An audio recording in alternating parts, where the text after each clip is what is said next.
சில திரைப்படங்கள் வந்து நம்ம வந்து பார்க்கலாமா வேணாமான்னு முடிவு பண்ணுவோம். அதுக்கப்புறம் என்னடா ஒன்றும் பெருசாக ரிவ்யூலாம் ஒன்றும் வரலையே அப்படின்னு அந்த படத்தை நம்ம பார்க்குற தள்ளி போட்டுருவோம். ஏன்னா இந்த காலகட்டத்தில் நேரம் ரொம்ப முக்கியமாக இருக்குது. அன்றைக்கி எந்த படம் எடுத்தாலும் பரவாயில்ல, அது என்றைக்கு எந்த பேர் ஊர் எதுவுமே தெரியாது. சாயங்காலம் 6 மணி ஷோ போட்டால் டூரிங் டேக்ஸில் போட்டால் ஒரு 50 நிமிஷம் கொடுத்தா உள்ளே உட்காந்தோன்னா எந்த படமும் ஓடனா ஒரு 3 மணி நேரம் உட்காந்து வந்தால் போதும் அப்படின்ற மாதிரி இருந்தது. ஆனால் இன்றைக்கி நம்ம என்கேஜ் ஆகிறதுக்கு ஏகப்பட்ட விஷயங்கள் இருக்குது. இதில் ஒரு படம் நல்லா இருந்தால் மட்டும்தான் நம்ம போகிறோம். சில நேரத்தில் சில படங்களுக்கு வந்து நல்ல ஓப்பனிங் இருக்காது, சரியான ரிவ்யூ அது கிடச்சிருக்காது, அது ரிலீஸ் ஆன நேரமாக இருக்கலாம், அந்த நேரத்தில் மழை வெள்ளமாக இருக்கும், ஏதோ விஷயங்களில் சில படங்கள் வந்து ஓடாமல் போயிடும். ஆனால் அது ஓடிடிக்கு வந்தப்புறம் அது கவனம் பெறும்.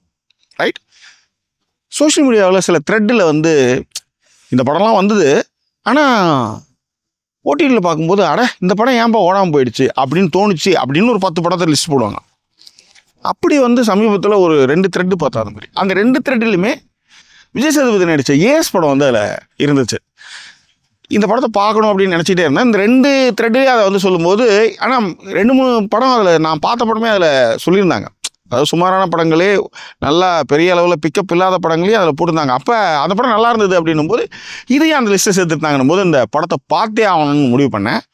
ஸோ ஏஎஸ் படத்தை தான் வந்து இந்த ரிவ்யூவில் பார்க்க போகிறோம். கொஞ்சம் விரிவான பார்வைக்கு ஸ்டே டியூன்ட் வித் அஸ்.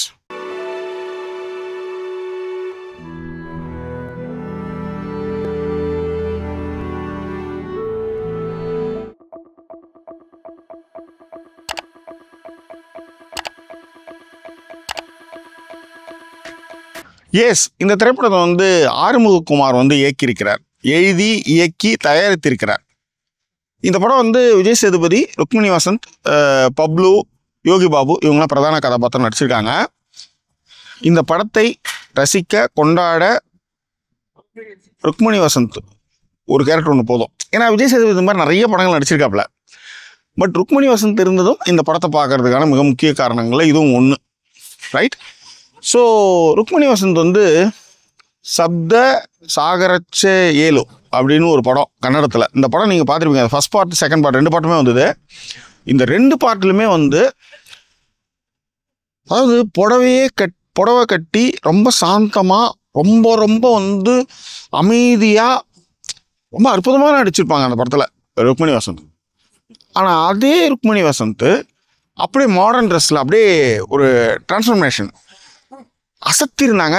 எனக்கு ஃபீல் வந்ததுன்னா, இதயம் படம் வந்து வரும்போது நான் வந்து ஹீரோவை அப்படி தான் பார்த்தேன். ஒரு கொண்ட நீட்டான சாரி, பக்கா மகாலட்சுமி மெட்டீரியல்னு சொல்லலாம். ஆனால் அப்படியே நீ பாதி நான் பாதியில் வந்து ஒரு டிஷர்ட்டு 3/4 அப்படின்னு ஓடும்போது நம்மளுக்கு ஒரு மாதிரி அந்த மாதிரியான ஒரு ஃபீல் வந்து இந்த படத்தில் ருக்மிணி வசந்த் வந்து பண்ணியிருந்தாங்க. 2வது நடிப்பே, அதாவது ஹீரோ வந்து திட்டுற விஷயங்கள்லாம் இருக்குல்ல, ஹீரோ உரிமையாக திட்டுற விஷயங்கள், போகிற விஷயங்கள் எல்லாமே ரொம்ப நல்லா இருந்தது, ஃபண்டாஸ்டிக்காக பண்ணியிருந்தாங்க. அது வந்து இந்த படத்தை ரசிக்கிறதுக்கு மிக முக்கிய காரணம். அதே மாதிரி பாருங்கள், விஜய் சேதுபதி பற்றி சொல்லவே இல்லை பற்றியா. விஜய் சேதுபதி வந்து ரீச்சர்னு ஒரு வெப்சீரிஸ் ஒன்று இருக்குது, 3 பாகம் வந்திருக்கு. யாராவது இது வரையும் பார்க்குறேன்னா பார்த்துருங்க, அமேசான் ப்ரைமில் இருக்குது. அதில் ரீச்சருக்கு வந்து எந்த ஊருக்கு போனாலும் அங்கே ஒரு பஞ்சாயத்தை எடுத்துருவான். ஏன்னா அவன் நல்லவன். அப்போ கிளம்பும் போதே ஒரு ஊருக்கு போகிறான்னா அவன் ஃப்ரெண்டு சொல்லுவான், அங்கே போயாவது கொஞ்சம் நேரம் கம்முனுறியா, பஞ்சாயத்தில் மாட்டாத, ஏன்னா நீ வந்து நல்லவன், திடீர்னு பஞ்சாயத்துக்கெலாம் நீ போக மாட்டேன், நீயே அந்த இடத்துக்கு போயிடுவேன்ற மாதிரி சொல்லுவாங்க. ஆனாலும் ரீச்சர் அங்கே போனோன்னா அங்கே ஒரு பஞ்சாயத்து இருக்கும். அந்த மாதிரி தான் படம் ஆரம்பிக்கும் போது விஜய் சேதுபதி வராரு, மலேசியாவுக்கு வராரு. அவங்க ஃப்ரெண்டு சொல்கிறாரு, டேய் ஏகப்பட்ட பிரச்சனைலாம் பண்ணியிருக்கடா, அங்கே போய் பிரச்சனைலாம் பண்ணாரா அப்படின்னு சொல்லும்போது அவர் வராரு, பிரச்சனைகளை அவர் சந்திக்கிறாரு. அதுலேருந்து ஒரு மீண்டு வந்தாரா இல்லையா அப்படின்றது தான் ஏஎஸ் படத்தோடைய கதை. இது மாதிரி நிறைய கதை நீங்கள் பார்த்துருக்கலாம். ஆனால் ரசிக்க வைப்பது அப்படின்னு பார்த்தீங்கன்னா, விஜய் சேதுபதியோடைய அந்த சட்டிலான ஒரு அமைதியான ஒரு ரியாக்ஷனே இல்லாமல் ரியாக்ஷனே இருக்காது. அதாவது எதிராளி வந்து ஏகப்பட்ட கேள்விகள் கேட்கும்போது கூட அமைதியாக இருக்கிற மாதிரியான ஒரு கேரக்டரு. ஆனால் அப்படியே ஆப்போசிட்டாக ஹீரோயின் கேரக்டர். இதுவே வந்து இதை வந்து ரசிக்க வச்சது. அது மட்டும் கிடையாது, ஜஸ்டின் பிரபாகரனுடைய சாங்ஸு உண்மையிலே ஃபஸ்ட்டு சாங், அதுக்கான மாண்டேஜஸ்ஸு, அந்த சாங்கே அவ்வளோ ஒரு அற்புதமாக இருந்துச்சு.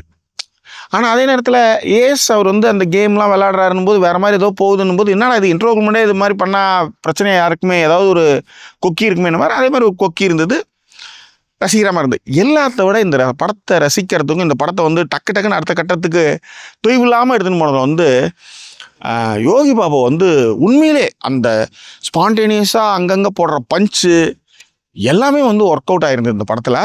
உண்மையிலே ஹீரோயினை கலாய்க்கிற இவ வேற வந்துட்டு அப்படின்ற மாதிரி ஹீரோயினை கலாய்க்கிறனால உழுந்து சிரிக்கிற மாதிரியான விஷயங்கள்.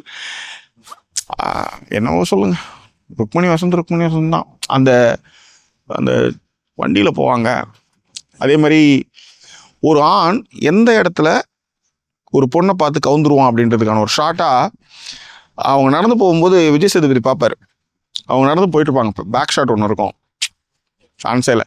ஸோ இந்த படத்தை ரசிக்கிறதுக்கு நிறைய காரணங்கள் இருக்குது. அதில் ருக்மணி வசந்த் அண்டு ஜஸ்டின் பிரபாகரனுடைய மியூசிக், யோகி பாபுடைய கவுண்டர், இது மூணுமே வந்து இந்த படத்தை ரசிக்க வைக்கும்.